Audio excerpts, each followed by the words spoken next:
Welcome to the Ashby Village Science and Ideas Group. My name is Joe Evinger, and I coordinate this group's events with the help of our co-host and tech expert, Hillary Naylor. All of our members have varied educational work experience backgrounds, but we all share a common interest in science and new ideas. Currently have over 60 members in our group and another 100 on our guest list. We meet via Zoom the second Thursday of every month from 3 p.m. until about 4:30. We have a different guest each month who speaks on a topic related to science and ideas. We rely on our science and ideas group members. All Ashby Village members are invitees, presenters, and others for ideas about new speakers and ways to connect with them. For this particular presentation, I would like to give special thanks to Roberta Pressman for recommending today's speaker, and also continuing thanks to Sarah Evinger for all the behind-the-scenes work she does to help make these presentations happen. Besides our presentation today, I am actively recruiting speakers who might present to us in the coming months. Here are some upcoming speakers and their topics. Everyone's talking about the weather, and not just this meeting. On July 13th, Joel Pomerantz, who is a writer and natural history educator, will present on Bay Area and California climate history. In August, Martha Jones, Associate Professor in the Department of Medicine, Health, and Society at Vanderbilt, will speak to us on economic demography and global health. October 12th, there will be a presentation entitled Conservation of Vultures in the World. We are always looking for new speakers. If you know someone, please recommend them to me along with their contact information. We invite all Ashby Village members to join our group, others interested in Ashby Village to join our group, and all are actually welcome. Quick commercial, Ashby Village is a 501c3 tax-exempt nonprofit organization. Hillary will place a link in the Ashby Village of our website address in the chat.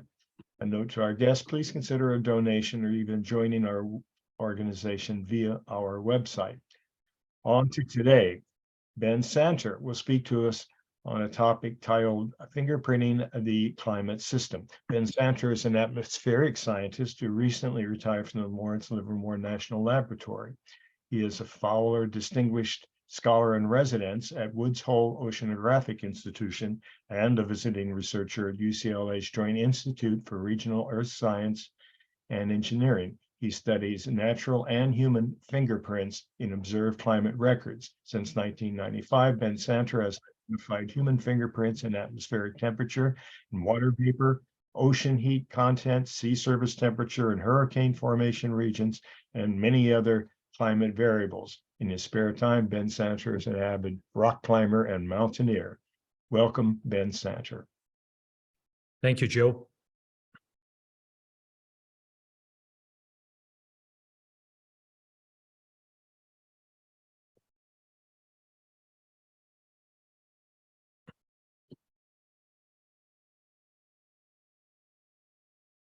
Can everyone see my screen? Yes, I can. Thank you very much, Joe, Roberta, Hillary, for giving me this opportunity to speak to you about fingerprinting the climate system. This isn't just a pretty picture. It's satellite imagery of the amount of water vapor in Earth's atmosphere on a certain day. We'll get back to this a little later in my presentation. I use satellite-based estimates of changes in temperature, water vapor, clouds, ocean surface temperature to try and understand the causes of global scale climate change.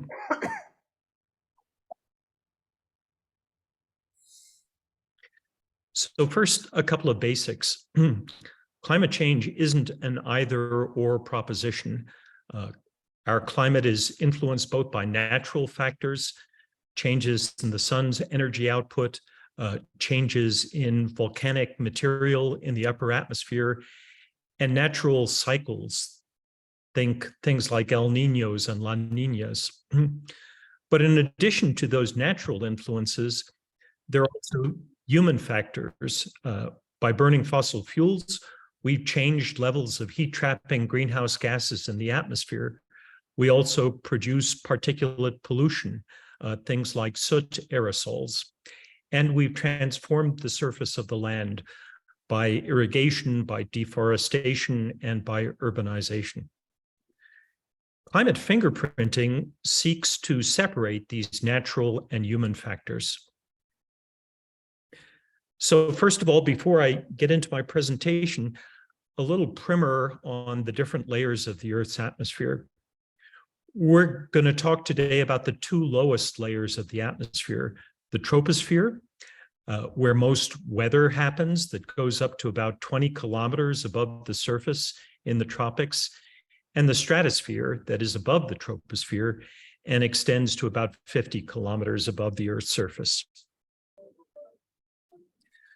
I'm going to tell you a little bit about climate fingerprinting. What the heck is it? Then I'm going to talk to you a little bit about the intersection between climate fingerprinting and the 2021 Nobel Physics Prize. I'm going to give you a couple of examples that will focus mostly on atmospheric temperature. And then I'm going to look at something that has received a lot of attention. What do we as scientists know about human contribution to changes in the likelihood of extreme events? Think, for example, extreme heat, extreme floods. And finally, some brief lessons learned from some of my experiences in climate science. All right, a brief primer, Climate Fingerprinting 101.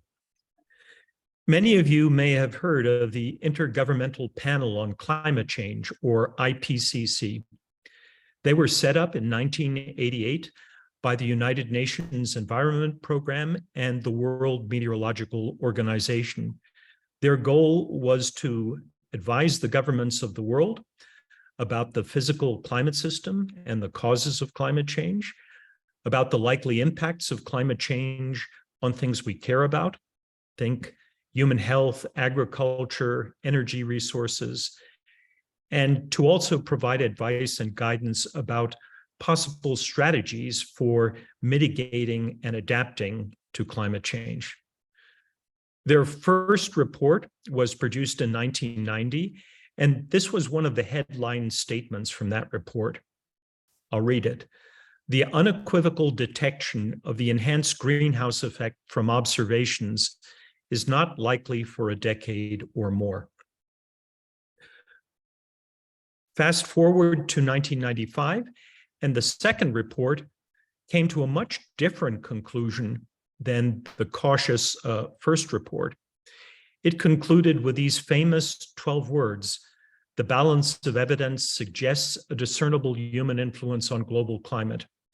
And that was the first time that the international scientific community had said, we can formally identify a human-caused global warming signal. Unfortunately, or fortunately, whichever way you look at it, I was the convening lead author of the chapter in which that finding was situated. And as I'll describe later, I spent probably 1.5 years of my scientific career defending that finding and the process by which it had been reached. There were 3 more reports in 2001, 2007, and 2013. And the most recent report, the 6th of the Intergovernmental Panel on Climate Change, came out in October 2021. And it reached a much stronger conclusion than our cautious, even wimpy, the balance of evidence suggests conclusion. The 2021 report found it is unequivocal that human influence has warmed the atmosphere, ocean, and land. So part of my job today is to explain this arc of history. How did we get from the balance of evidence suggests in 1995 to it is unequivocal that human influence is pervasive in the climate system? What was the science underpinning that arc of history? I would argue that climate fingerprinting contributed to this evolution.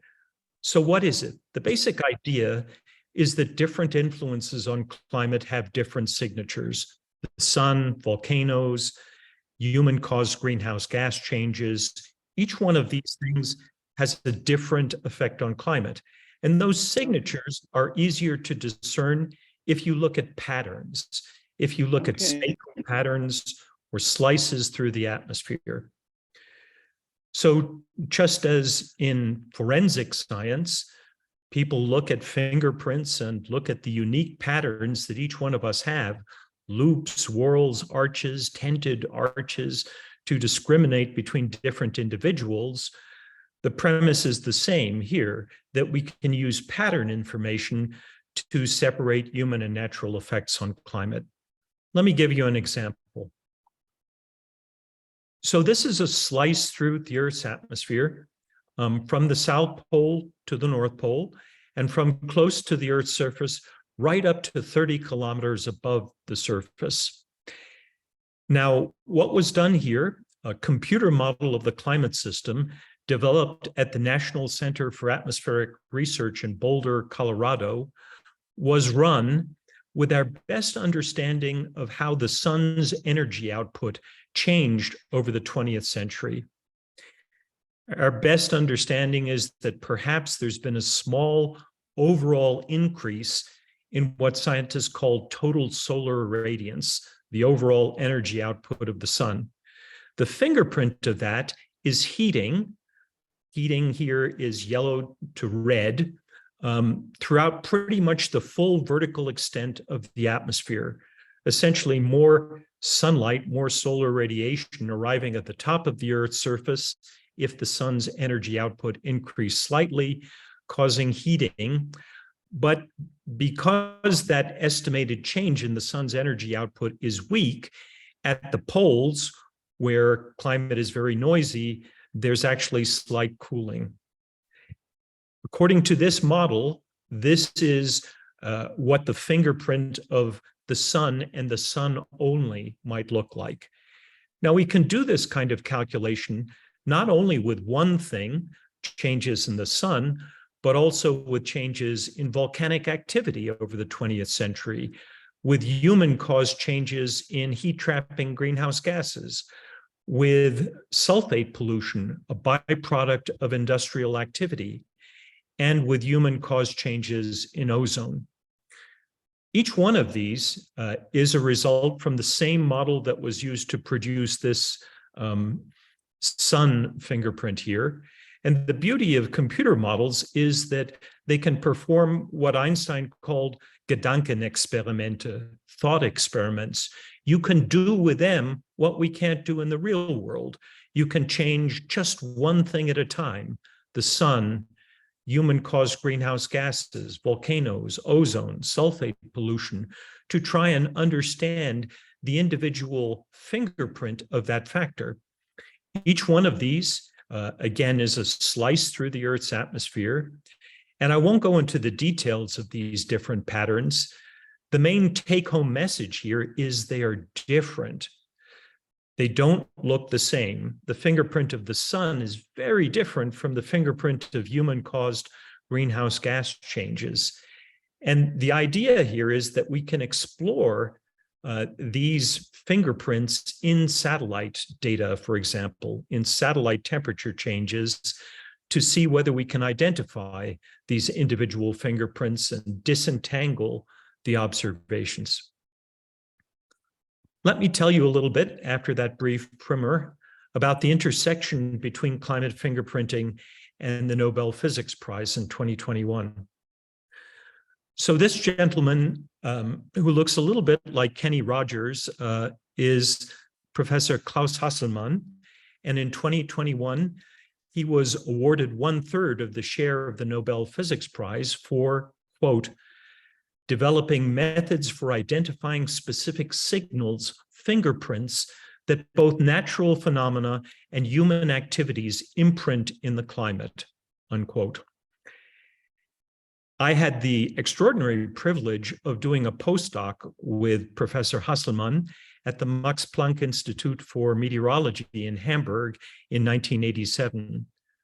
I was pretty clueless, a newly minted PhD, no idea what I was really going to do for my postdoc. And Professor Hasselmann gave me the task of trying to implement his fingerprinting methods in the real world. And basically, he recognized back in 1979 that looking at patterns of climate change was going to be key to separating human and natural effects on climate. My job was to take those insights and do fingerprinting in the real world. Another connection between fingerprinting and the Nobel Physics Prize is with Professor Suki Manabe. Professor Manabe was and still is affiliated with the Geophysical Fluid Dynamics Lab in Princeton and was one of the first developers of computer models of the climate system.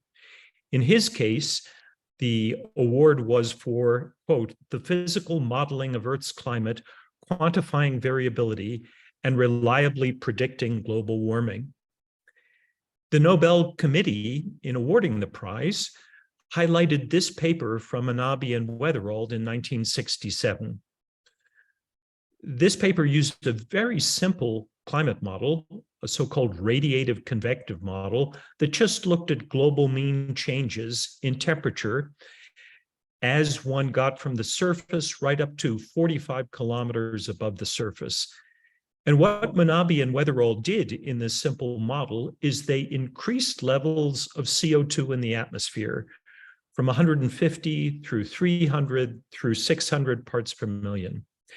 And when they did that, they found this curious structure that the stratosphere, the second layer of the atmosphere from the surface, cooled, and the lowest layer of the atmosphere, the troposphere, warmed. Now, this is 1967, and this is a true prediction. We don't have the satellite measurements to determine whether indeed the stratosphere was showing sustained cooling over decades and whether the troposphere was warming.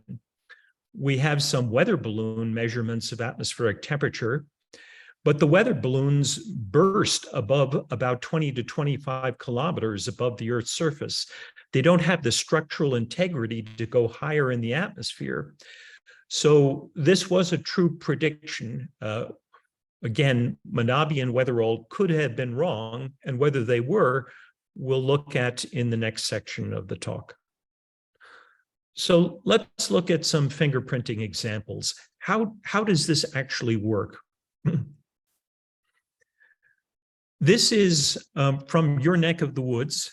This is from the Berkeley Earth group in Berkeley, and they are one of 4 or 5 groups around the world that has taken on the task of trying to estimate changes in global surface temperature. So what they do is they look at millions and millions of measurements from land surface thermometers and over the oceans, from buoys, from ships of opportunities, more recently from satellite measurements of ocean surface temperature. And what this record shows is that global mean temperature has increased by about 1.2 degrees Celsius, so nearly 2 degrees Fahrenheit, from 1850 through to the present. And if you're wondering about these error bars, they're larger the further back you go in time, because the coverage of measurements, the density of measurements, is much sparser the further back we go in time. That's why the error bars, these little black vertical bars here, are pretty small in recent times, but are substantial the further back we go in time. Now, I guarantee that even today, you can hear in Congress or read in the letters to the editor of your local newspaper that, yes, all of this warming is real, but it's all due to the sun, an uptick in the sun's energy output. So how might fingerprinting help us to address that kind of claim, that all of this warming is purely natural and is solely due to a more active sun? This little cartoon, obviously, is not drawn to scale, It's a sort of Simpsons view of the world, but it's illustrative here of the inescapable consequences of positing that the sun explains all global warming at Earth's surface. Imagine if that claim were right. Imagine if over the last 150 years, the sun had essentially become brighter, more sunlight reaching the top of the Earth's atmosphere, heating throughout the full vertical extent of the atmosphere. That would be the expected fingerprint of increased solar activity. And obviously, too, the thickness of the atmosphere isn't drawn to scale here. So what do temperature measurements in the atmosphere actually show? Do they show, in fact, heating throughout the full vertical extent of the atmosphere, consistent with the sun explains all global surface warming hypothesis? Let's have a look. So since the late 1970s, we have these beautiful satellites.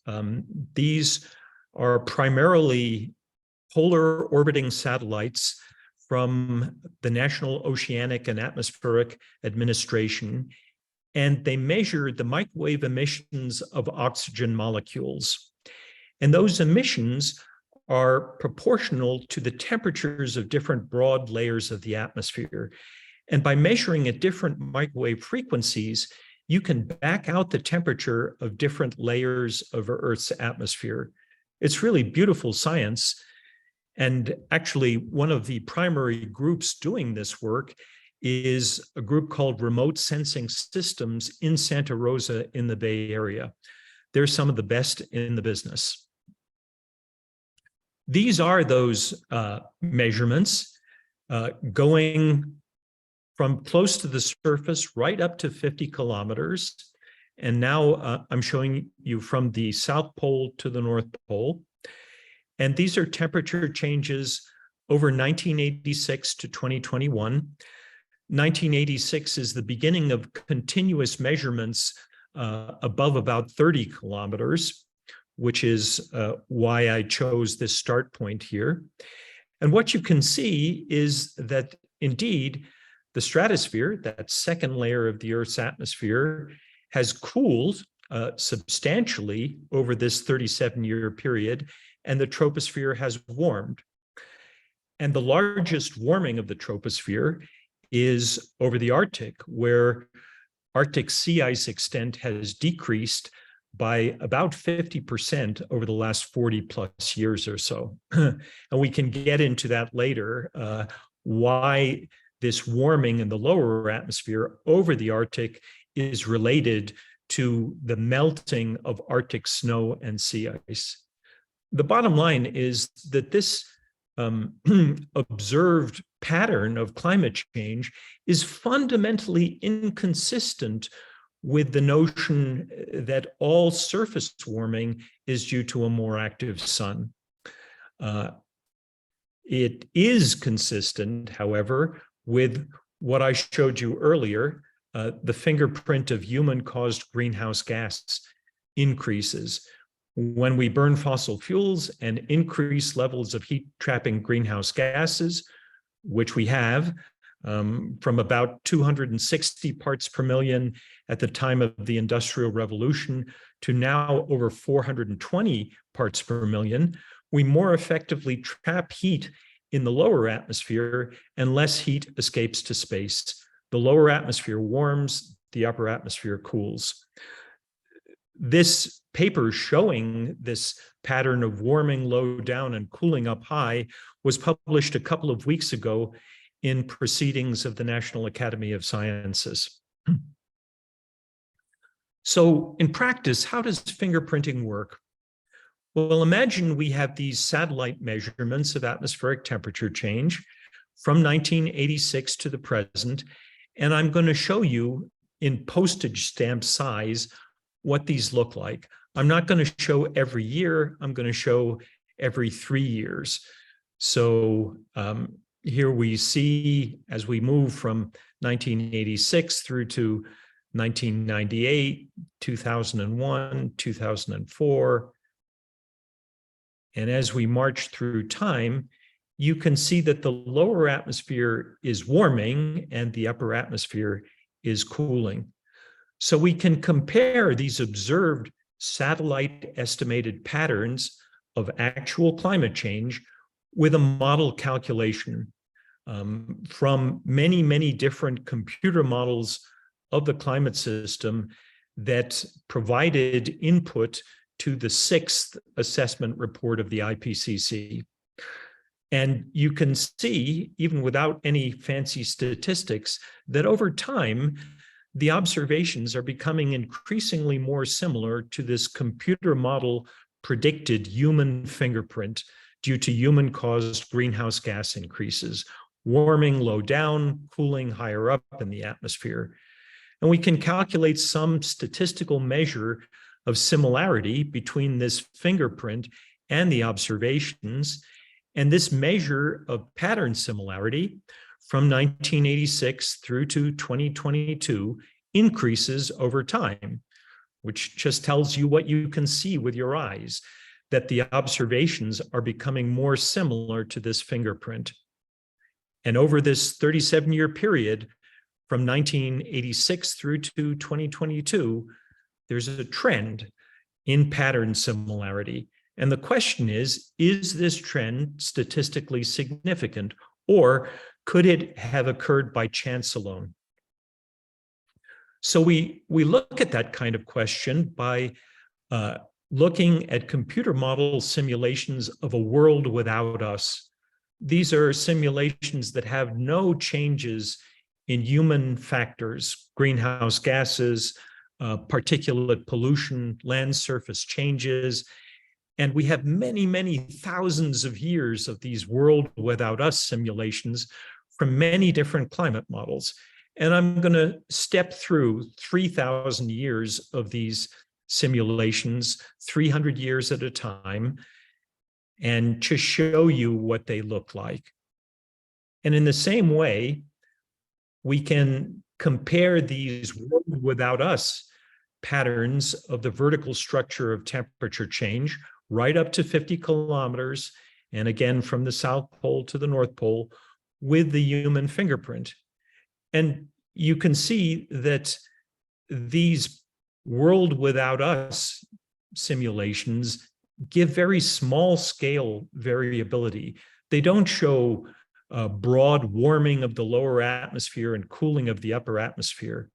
They don't look like the human fingerprint, and they don't look like the satellite observations of atmospheric temperature change. So when we compare this human fingerprint with these world without us simulations and look at this measure of pattern similarity, we can, as we did for the observations, calculate trends in pattern similarity over 37-year periods. I'm showing here only the first 400 years. And we can combine all of these natural trends in pattern similarity. So again, this is the similarity between the human fingerprint and the satellite observations. This, on the same scale, is the similarity between the human fingerprint and world without us model runs. You can see that the similarity between the fingerprint and the observations is far larger than between the fingerprint and natural climate variability. So this distribution here shows you the agreement between human influence and natural variability that we might expect. And this shows you what we actually got, the increase over time in pattern similarity between the fingerprint and actual satellite data. It's virtually impossible to obtain the pattern match that we got between the satellite data and the human influence fingerprint by natural variability alone. The model estimates of natural variability would have to be wrong by well over an order of magnitude, and there's no evidence that they are, in order to negate this finding here.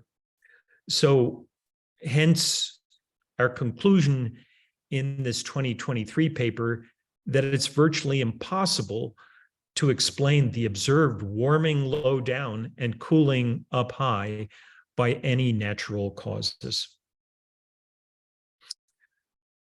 There's other evidence too that we can bring to bear. Rather than just looking at one line of evidence, we can actually look at estimates of the sun's energy output over time. That's what you see here from NASA. So from here, from about 1979, we actually have satellite measurements of the sun's energy output. Before that, we look at changes in sunspots and calibrate those changes in sunspots over this period to the measured changes in the sun's energy output to get this yellow curve here. The kicker is that over the period that we've measured global mean temperature, which is the curve in red, global mean temperature has increased strongly, as I showed you earlier, but the sun's energy output has not. So that's another fundamental difficulty if you posit that all of the red curve, all surface global warming, is due to a more active sun. The actual measurements and estimates of the sun's energy output don't show an increase over time that could explain this increase in global temperature.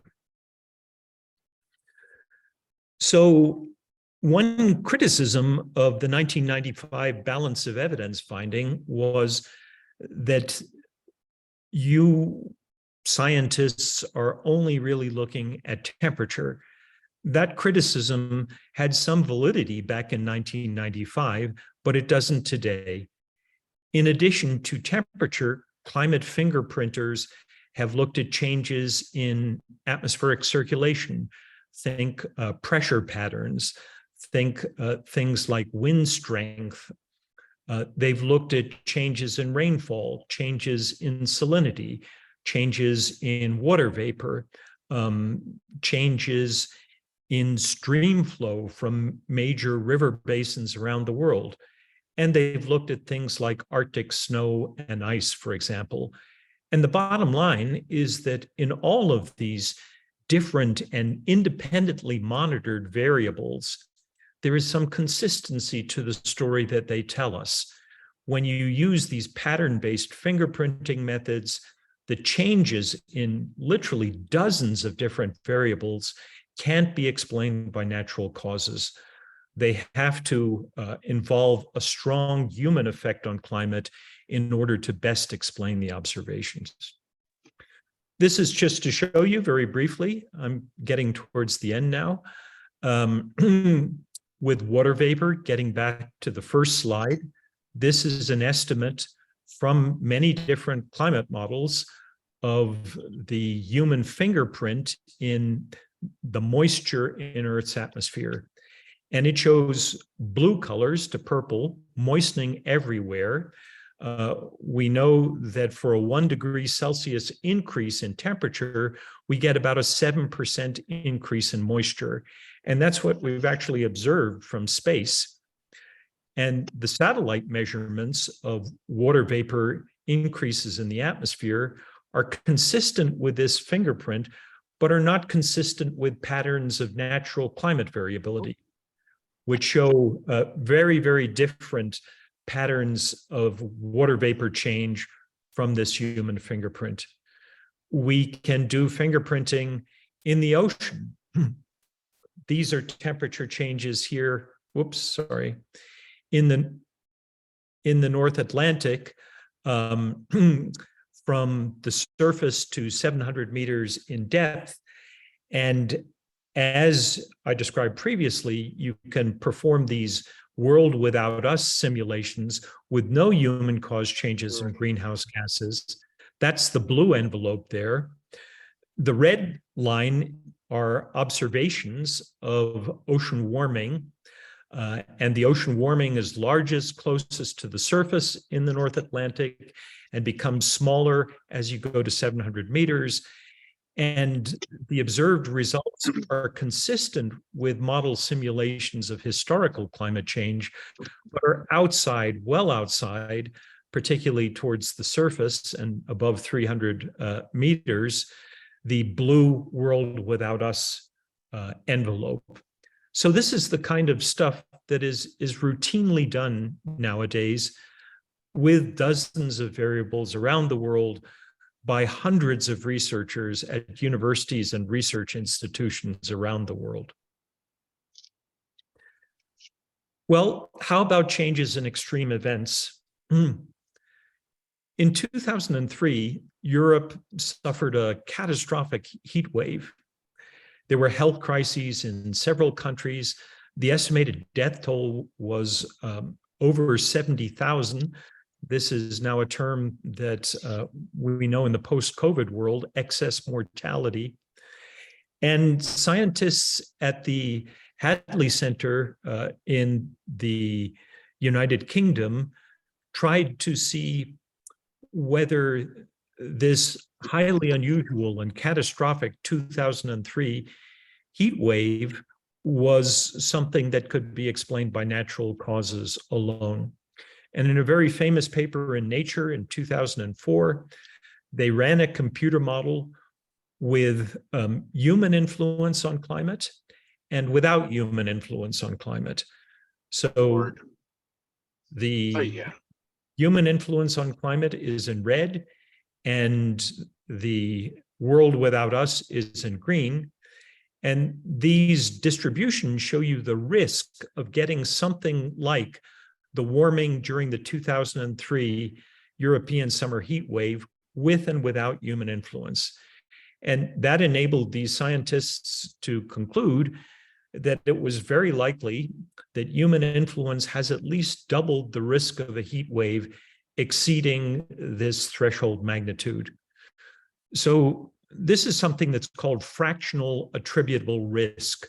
This is what they calculated, which is well known in epidemiology.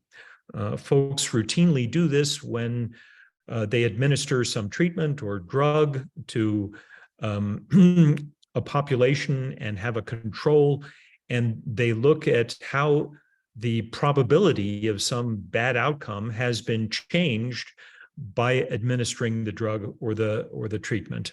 And this kind of work now, this calculation of fractional attributable risk for a variety of different extreme events, has been done not only for extreme heat, but also for things like Hurricane Harvey in 2017. Category 4 hurricane, which was catastrophic in terms of damages and deaths, peak rainfall of over 60 inches in 4 days. And because of this human-caused moistening of the atmosphere, the conclusion was that human-caused climate change likely increased Hurricane Harvey's total rainfall by at least 19%, with a best estimate of 38%.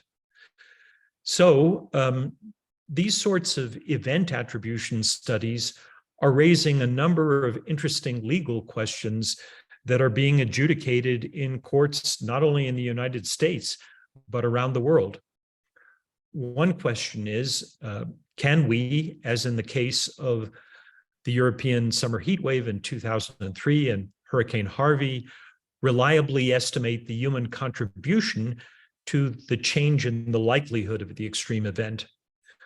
What are the key uncertainties? Are they well quantified in estimating the human contribution? And do we have damage estimates for the extreme event?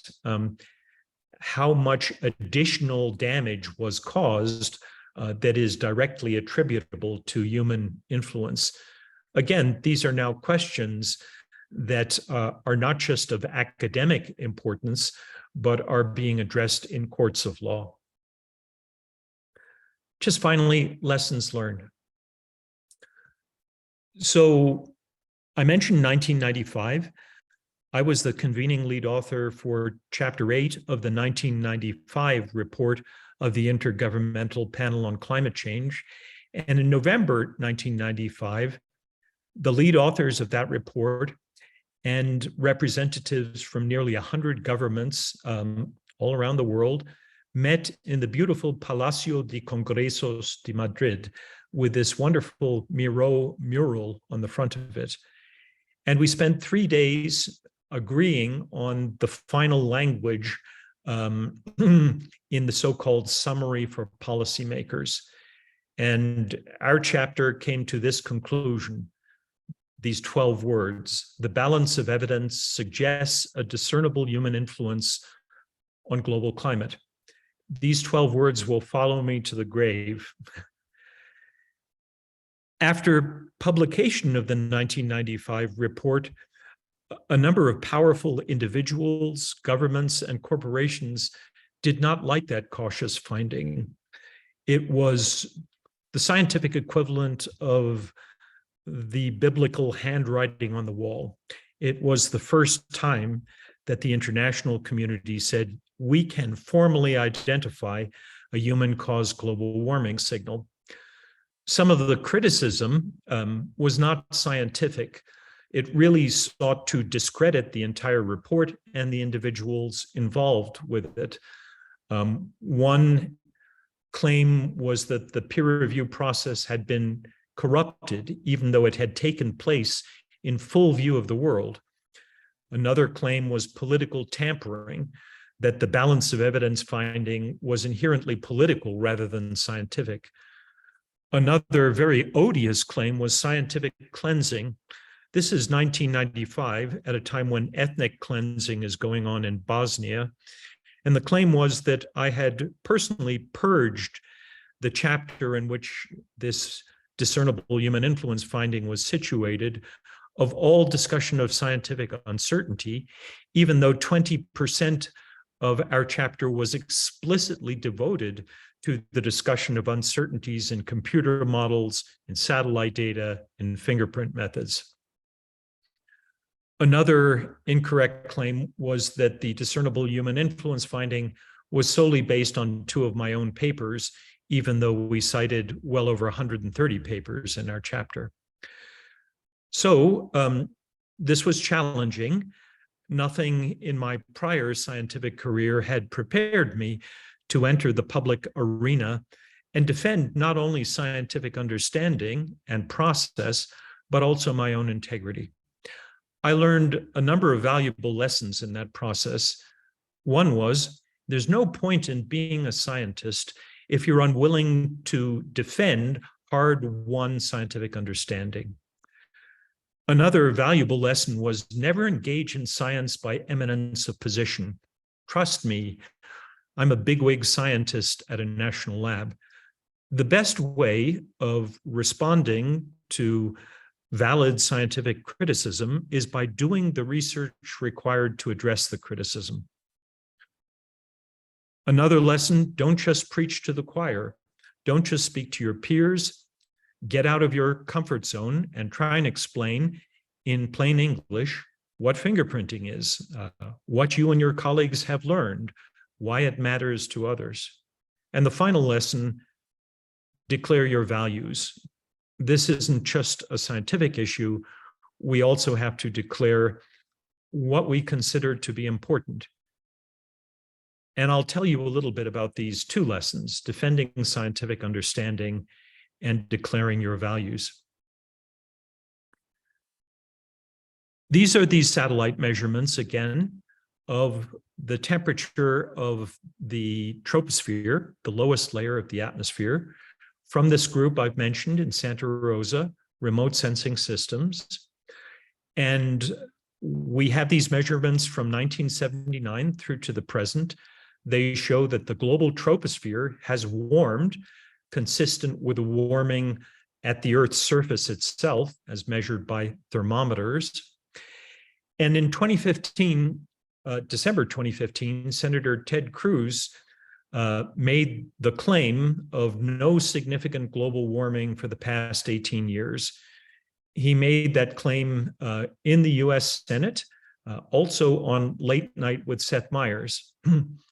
So this is December 2015, and we're marching back now. That's what this brown envelope is, 18 years from the time at which this claim was made by Senator Cruz.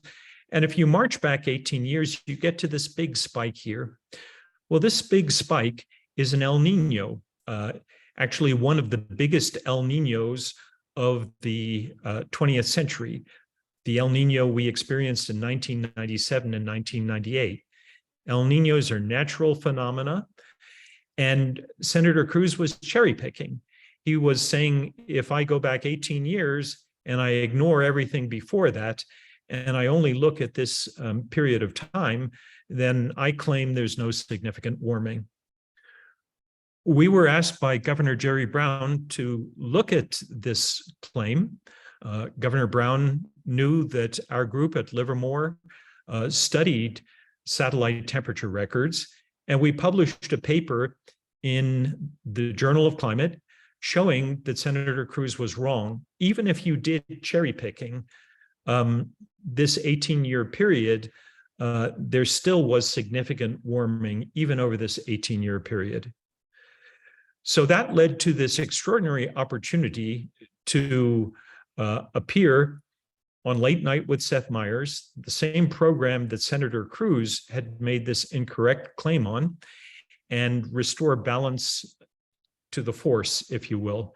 And I'm going to play you about a 90-second clip from this appearance on Late Night with Seth Meyers. It was pretty terrifying, but an extraordinary opportunity to not just preach to the choir, but to speak to a broader audience about satellite data, about fingerprinting, and about the reality and seriousness of climate change. So here's this 90-second clip. You remain optimistic, and I was happy to hear that, but where are you finding optimism right now, considering the sort of deck that's stacked against you? Well, it seems like a real teachable moment. Climate science has been elevated in public discourse. Look at that. Look at Senator Cruz appearing on your program, making testable claims.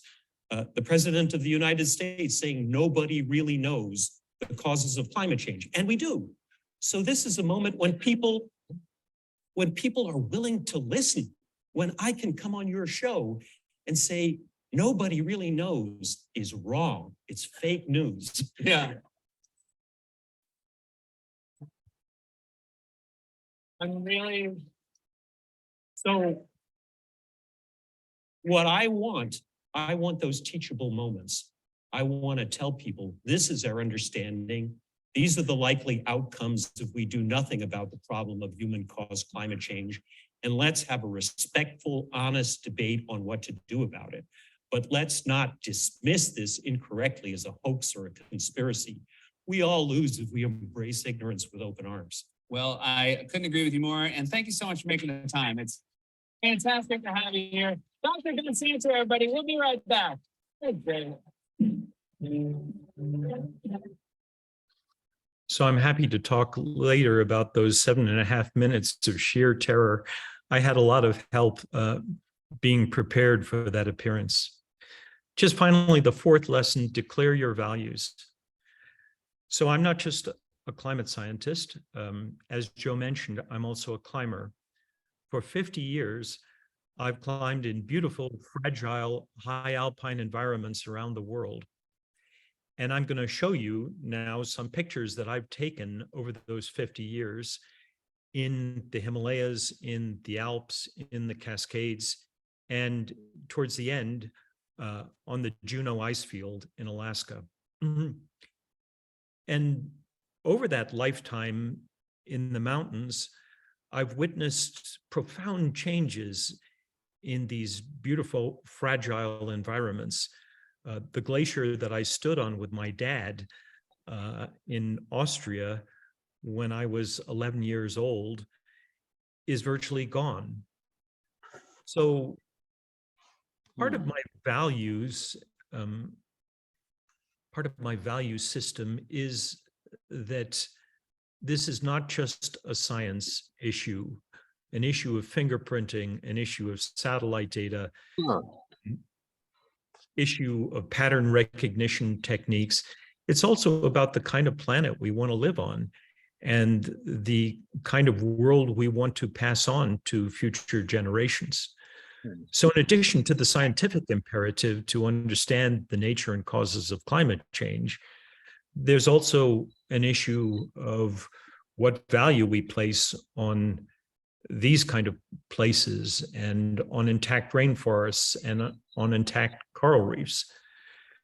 This is the Gilkey Trench. It's on the Juneau ice field. I've been doing research up there and going to lecture up there for about the last 12 years or so. If you ever have the opportunity, go and see it.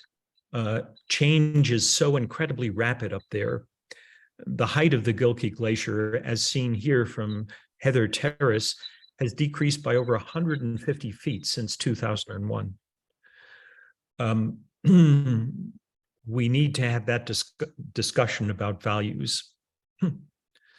So here are some take-home messages from my presentation.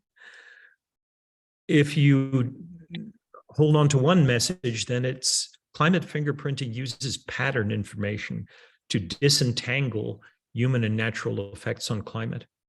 It was developed by Professor Klaus Hasselmann in the late 1970s. Human fingerprints on climate are now everywhere we look. They're, as the 6th assessment report of the IPCC said, they're in the atmosphere, they're in the oceans, they're on land, they're ubiquitous. I also showed you that scientists routinely now, since 2003, since the European summer heat wave, try and use computer models and fractional attributable risk calculations to estimate the human contribution to the changing likelihood of extreme events. And right at the end, I showed you that contrary to Senator Cruz's claim, satellite temperatures show significant global warming. Just finally, I'm putting up some resources here. If you want to learn more about some of the issues I talked about today, thank you very much, and I'd be happy to answer any questions you might have.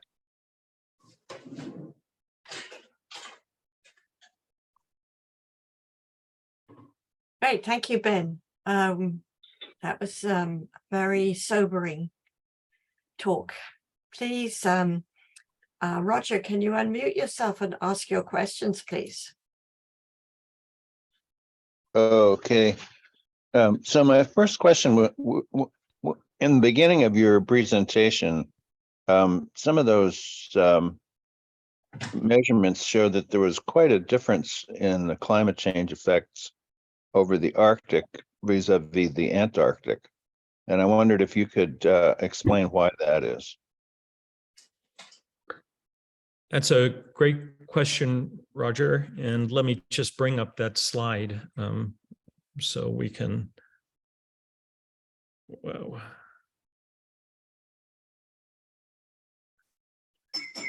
So we can look at that. I believe this is the one you were referring to, Yeah, right? yeah, that's it, right. So as I mentioned in my presentation, over the Arctic, sea ice extent in summertime has decreased by about 50% since the beginning of measurements in 1979. And sea ice and snow are bright and reflective. They have what's called high albedo. So as we burn fossil fuels, increase levels of heat-trapping greenhouse gases, and start warming the oceans and warming land surfaces, we're also warming these high latitude areas. Whoa. Sorry about that.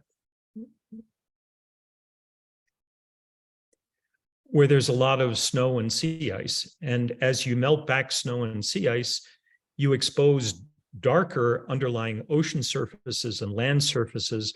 Those darker surfaces have lower albedo. They absorb more sunlight, and that warming then melts back more snow and sea ice. It's a so-called positive amplifying feedback effect. Now, why is the Arctic behaving very differently from the Antarctic? Well, one reason is that the Arctic is a lot lower. So much of the Arctic sea ice is at sea level, whereas over Antarctica, it's a high continent. Much of Antarctica is above 3,000 meters, and it's pretty much cold and below freezing all year round. Mhm. Another issue is that over the Antarctic, we've seen this ozone hole that is primarily caused by human-produced chlorofluorocarbons. And that ozone hole has affected Antarctic temperatures and also Antarctic circulation patterns. So the Antarctic and the Arctic are very different situations. And these differences in elevation, these differences in atmospheric circulation patterns and in the effects of human-caused ozone depletion are different over the South Pole than they are over the North Pole. Does that make sense? Yeah, that's very helpful. I was wondering also about the fact that Antarctica is land surrounded by sea, whereas in the Arctic it's the opposite. And so, would that have any effect on your measurements? Yes. One of the issues that's received a lot of attention in the last few years is that many areas around the Antarctic continent have these so-called ice shelves. So this is ice that is floating. And that ice has a stopper function. So it's holding back land ice from land glaciers that would otherwise flow into the Southern Ocean. But with warming, as we're warming the Southern Ocean, those ice shelves that are floating are breaking up and losing their structural integrity. And ice from some of these massive land glaciers is now flowing unimpeded into the Southern Ocean. One of the places I work at, Joe mentioned Woods Hole, builds these amazing gliders that fly under these ice shelves. So they go in the ocean under the ice shelves and measure the melting of the ice shelves from below. Wow. Beautiful, beautiful science. But we don't have those ice shelves in the Arctic. And that's another difference between these two situations here, the Antarctic and the Arctic. Mm-hmm. Okay, thank you. See, Ernest has a question. Go ahead. Yes. Your at least two slides showed illustrations of temporal patterns of global warming going back well into the 20th century and before.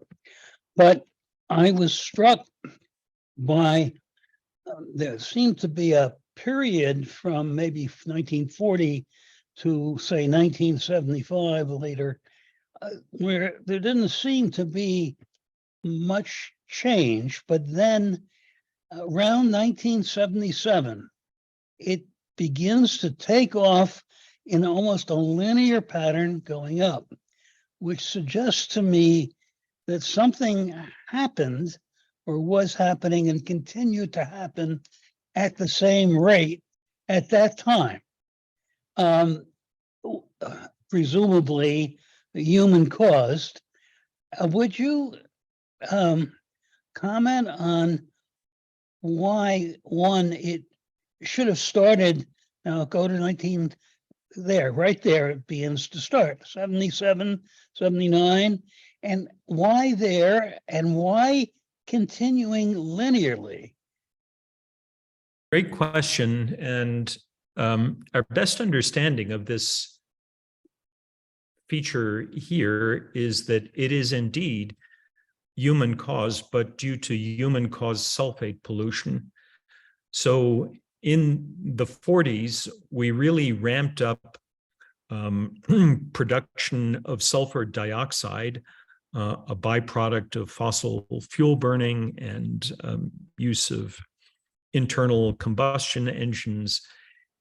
And this formed these particulates called sulfate aerosols. Now, sulfates reflect incoming sunlight.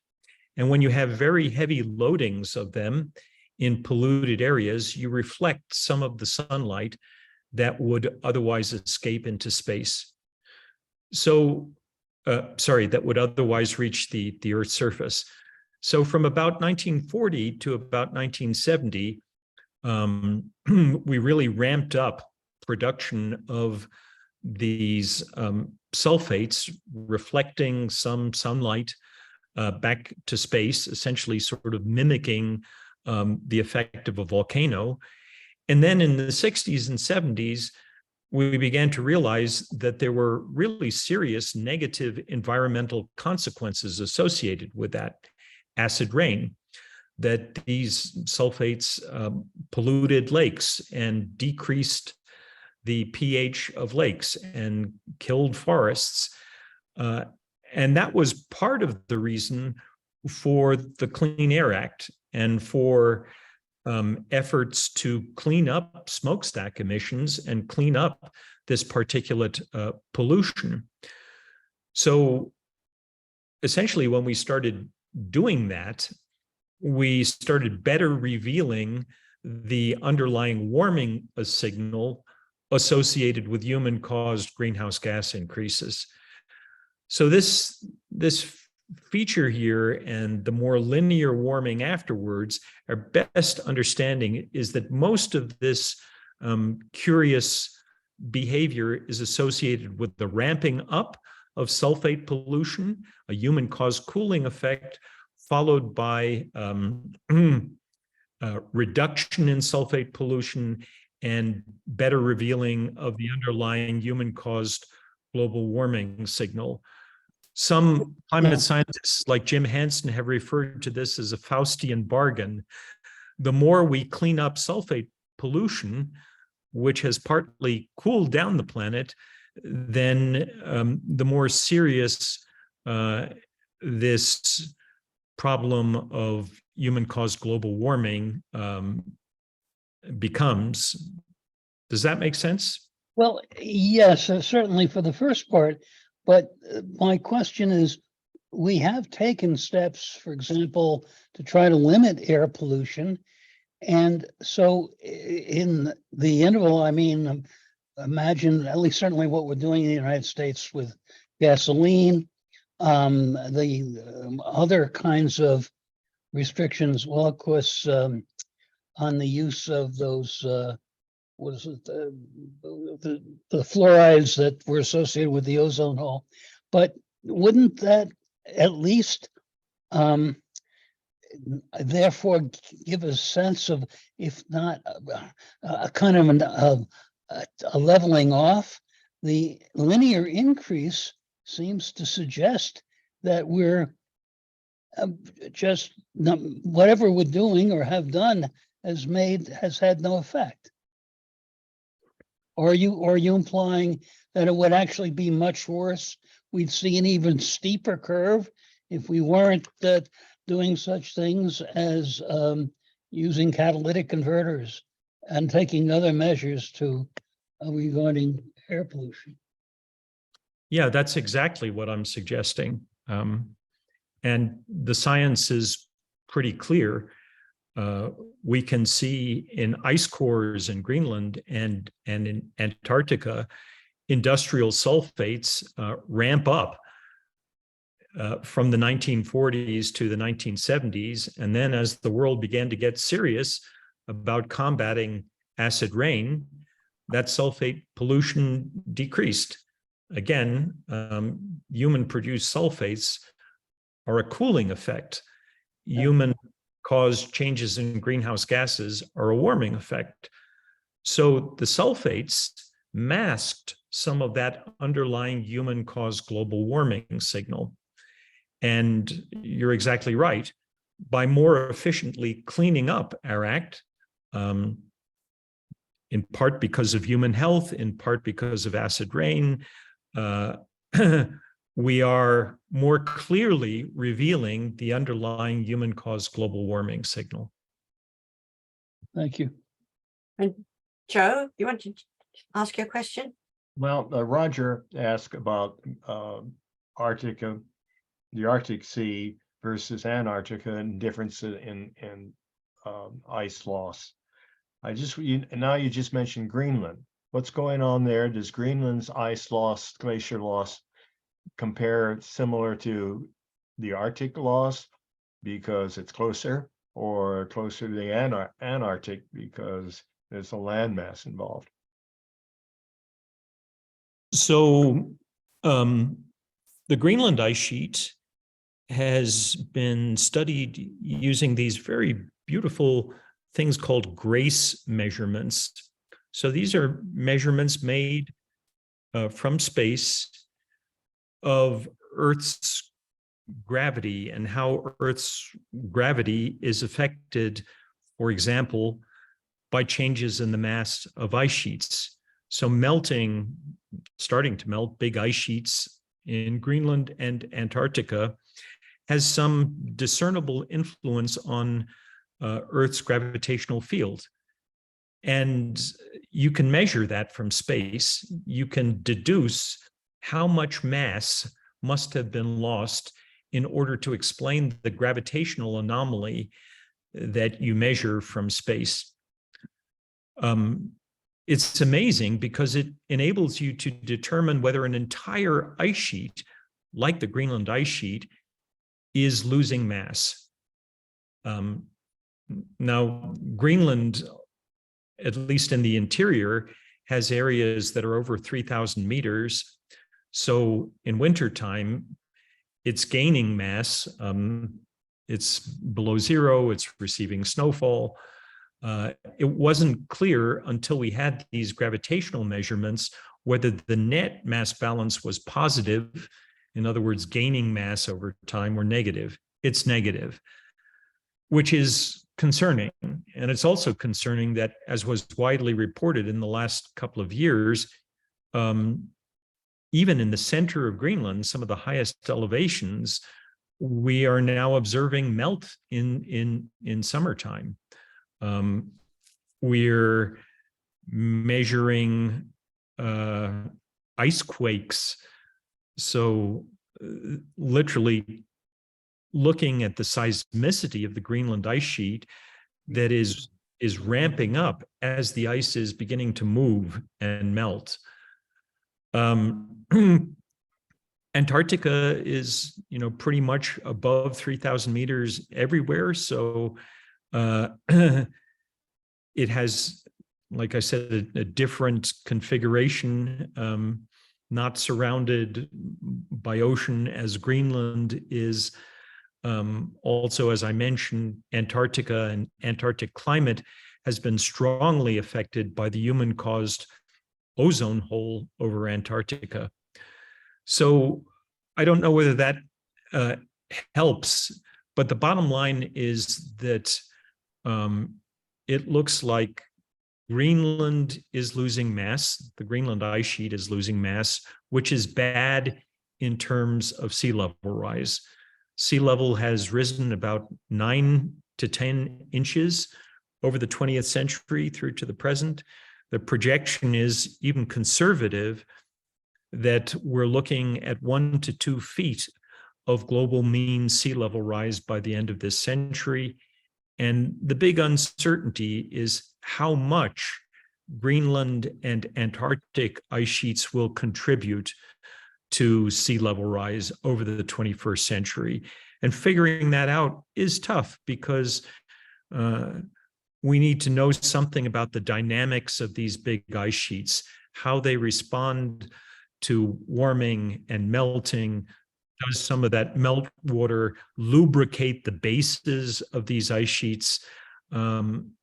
It's perhaps one of the more uncertain aspects of climate change projections, but also arguably the most important. how much sea level rise will we get by the end of this century? Thank you. Sarah had a question she put in the chat a few minutes ago. You want to ask your question, Sarah? Certainly. Thanks so much for today. It's a field I care about, but I'm not very knowledgeable about, and there is a lot to take in. Thank you so much. My question is, in the 50s through the 80s, my father was an air pollution control engineer and retired mildly frustrated, needless to say. However, I'm well aware that Al Gore published Inconvenient Truth in 1993, and we've been following this, it seems like my whole life. And we're still, so frustrated. And your talk tells us that we are part of the problem. So,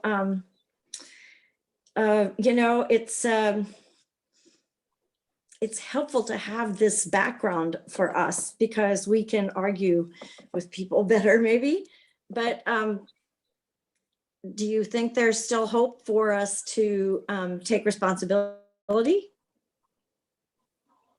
I do, and here's why. I'm hopeful because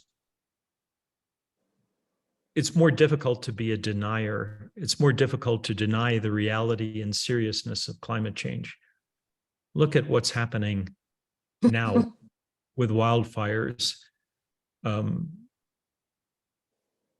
UCLA published a study that I was involved with a couple of years ago where we looked at the relationship between wildfire area burned and something called vapor pressure deficit, which is a measure of the thirst of the atmosphere, how much moisture the atmosphere is trying to suck up from the ground. And there's a very, very strong relationship between the satellite measured vapor pressure deficit and the area burned by wildfires in the Western US. Wow. From that and from many other studies, we know that as we ramp up greenhouse gases, as we warm, as we melt back snow, say over the Sierras and mountainous regions of the Western US and Canada, we expect to see bigger forest fires. And that's exactly what we do see. That's deeply concerning. And I think that many people, not just in the Western US and Canada, but around the country and around the world, understand now. They've connected the dots. Changes in extreme events, droughts, floods, wildfires, extreme heat are not the kind of changes that we were witnessing 50, 60, 70 years ago. They're different. And that's concerning. It's already affecting where people are living, where people feel safe with their families, where insurers are willing to insure your home. Yeah. So the world is changing, and denying the reality and seriousness of climate change is becoming more and more difficult every day, I would argue. So that means that even in a divided Congress, ultimately, these folks have to keep us from harm. That's their job. And we have to hold them accountable for keeping us from harm and for addressing serious problems, not just kicking the can down the road and letting future generations address those problems. In the words of my son, it would be an epic fail if we just kicked the can down the road and said, hey, we're done, you solved the problem. No. No, I agree. Exactly. And younger folks are flexing their political muscles. They're recognizing that they can vote, that they can self-determine, that they can elect people who care about these issues and are going to address these issues in a responsible way. That gives me some hope. The reporting is different. At the time of the second assessment report in 1995, the reporting was pretty much he said, she said. You know, here you have scientist A saying global warming is real. Let's interview scientist B, who says it's all a load of baloney, leaving readers to throw up their hands and say, well, what's going on here? Reporting is different nowadays. There are efforts to really understand the science, and arguments that it's not happening or it's all natural are marginal arguments now. They're not receiving the attention they once did. That makes me feel optimistic. Also, some of the politics is being taken out of it. There are folks on both sides of the aisle who recognize that ultimately there are economic opportunities inherent in this problem. And folks, individuals, corporations, nations that figure out ways of providing cheap, low carbon energy will be the economic leaders of the 21st century. I'd like the United States to be a leader, not a follower. Right. Thank you. Thank you. Roberta? Yeah, well, you may just have answered the question, Ben, but I'm going to ask it a slightly different way, which is, I think any of us who've been reading the newspapers in the last year know there's a climate emergency. It's harder and harder to deny it after the year we've just been through.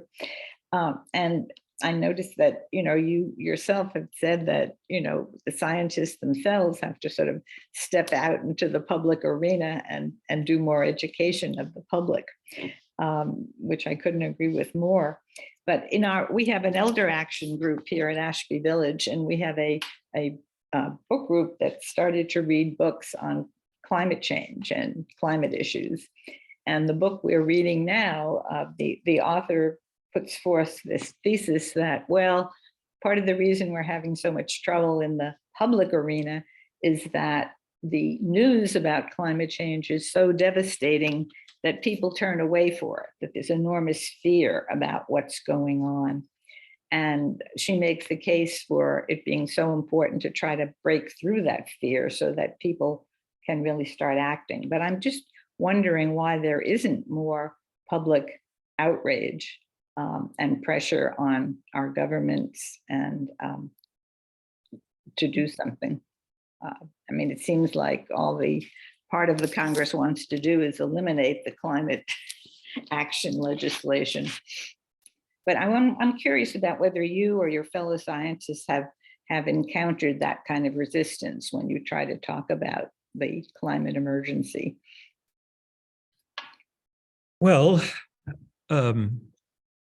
as I mentioned, my life changed in 1995, and a big part of my job has been to enter the public arena and talk about the fingerprint work we do, talk about evidence, talk about the reality and seriousness of climate change. And it's sometimes quite sobering when you get in front of audiences and a young woman asks you, should I have kids? And that's something I've encountered many, many times. There are folks out there, as has widely been reported, and as I have encountered, who consider it unconscionable to have kids and bring them into a world that is so uncertain and into a climate system that is so rapidly changing. I don't know that I can speak to those kind of concerns. They're real, they're serious. My job is to talk about evidence. My job is to try and hold politicians accountable. My job is to ensure that this issue is on the front burner and not on the back burner. And my job is to add to the mountain of evidence, to diminish the wiggle room, if you will, for folks who deny that this is happening or that it's human caused. So I think each of us has to figure out, how can we make the biggest contribution to enhancing public understanding of these issues and to giving us all a more informed basis for reaching smart decisions on what to do about it. And everyone's answer has to be different there. Mine is by doing the science and speaking about it publicly. For others, it's social media or getting involved in 350.org or other organizations, Citizens Climate Lobby. For others, it's making videos or using social media to try and affect change. Find what you're good at, find what you're passionate about, and do it to the best of your ability for as long as you can.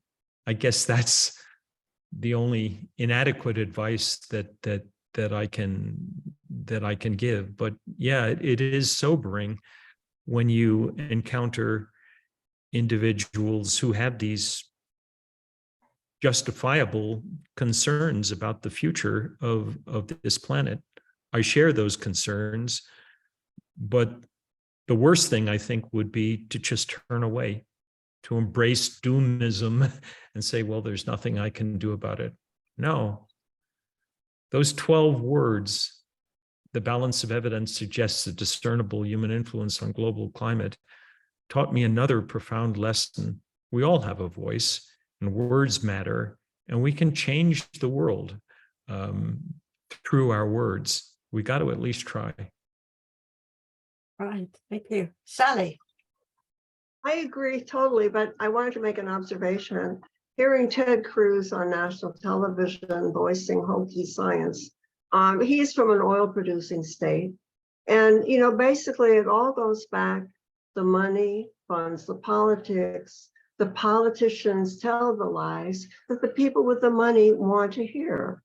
And unfortunately, there are millions of sheep in our country who go along. Well, why did I put my work on hold in order to address Senator Cruz's claim? That's wonderful that you did. You know, to me, when falsehood rises to the level of formal congressional testimony, as it did in Senator Cruz's case, he convened a hearing in the US Senate in December 2015 entitled Data or Dogma, ? In which he sort of purported to be a climate scientist and waxed learnedly about satellite data. To me, scientists have a responsibility to set the record straight when these kind of incorrect claims are part of the official congressional record. Now, will Senator Cruz continue to make those kind of claims? Absolutely. It's in his political best interest to do that, as he perceives his political best interests. We have to change that narrative somehow, and I don't know how to do it. But what I do know is that part of my job is to hold him accountable, to say, no, you are wrong. And it's not just my opinion, but we've shown that you are wrong with all of the satellite data in the world in the peer-reviewed literature. Hopefully, that makes a little bit of a difference. It makes it harder for him to repeat those kind of incorrect claims, which I note he hasn't done. So one optimistic interpretation of my encounter with Senator Cruz is he got it. You know, he understood that if he continued to make those kind of crazy claims, satellite data show no significant warming, a reporter might call him on it. Hey, but what about this study that shows you're wrong? What do you think about that? That's what we've got to keep on trying to do, to hold politicians accountable when they say things that are factually incorrect. Good, thank you. Roger? Right. So I just wanted to bring up the history of Krakatoa and these other volcanoes that go off and cause global cooling. And it seems like it's not impossible that we could intervene in the climate with this, what they call geoengineering. And I wanted to see what your opinion of that would be. Great point, Roger. And coincidentally, I have the perfect slide for that up here. So Krakatoa was in the early 1880s. It was a very large eruption, and big explosive eruptions like Krakatoa cool down the planet. You can see that cooling here. It's cooling things down by about nearly 0.3, 0.4 degrees Celsius or so. Big eruptions like Krakatoa inject sulfur dioxide into the stratosphere. And when the sulfur dioxide gets up there, it oxidizes into sulfuric acid droplets. And these little droplets reflect back some of the incoming sunlight and cool the lower atmosphere and the surface, which is what you see here. After Krakatoa, another big eruption was Mount Pinatubo in the Philippines in June 1991. That's this cooling here. So some folks have argued that, yes, this human-caused global warming of roughly 1.2 degrees Celsius over the last 150 years is concerning, but we can geoengineer our way out of it. And all we have to do is mimic volcanic eruptions by continuously injecting sulfur dioxide into the stratosphere. One of the earliest proponents of this was Edward Teller at Lawrence Livermore National Lab. I met with him. He wanted to seek my support for geoengineering ideas. One of the things that we've observed after big volcanic eruptions is that these liquid phase sulfuric acid droplets in the stratosphere form surfaces on which interesting chemistry can take place that destroys the ozone layer. We saw this after Pinatubo in 1991. There was an acceleration in the depletion of ozone. We saw this after the El Chichon eruption in 1982. As I told Professor Teller, continuous geoengineering would likely have consequences for Earth's ozone layer, which protects us from harmful UVB radiation. That was a bad thing. That would be a bad thing. Professor Teller didn't want to hear that answer, and I was summarily dismissed. But it's important to speak truth to power. And back then, when we had this conversation, he was one of the most powerful people at Lawrence Livermore National Lab. Geoengineering could have lots of unintended consequences. And this mimicking of volcanic eruptions, like I said, and attendant effects on Earth's ozone layer is deeply concerning, not only to me, but to many other scientists. Ultimately, I don't think we can geoengineer our way out of this problem. We're going to have to figure out ways of reducing our emissions of heat-trapping greenhouse gases. With that, it's 4:30, and I certainly don't want to impose any more on your time, Ben, than we already have. I want to thank you. Would you close your share screen, please? I simply want to thank you very much for your time today. You're always welcome to come back, and just bravo for a great job. Thank you very much. Hello. Yeah, thank you. So thank you all for coming. We'll see you next month. Okay.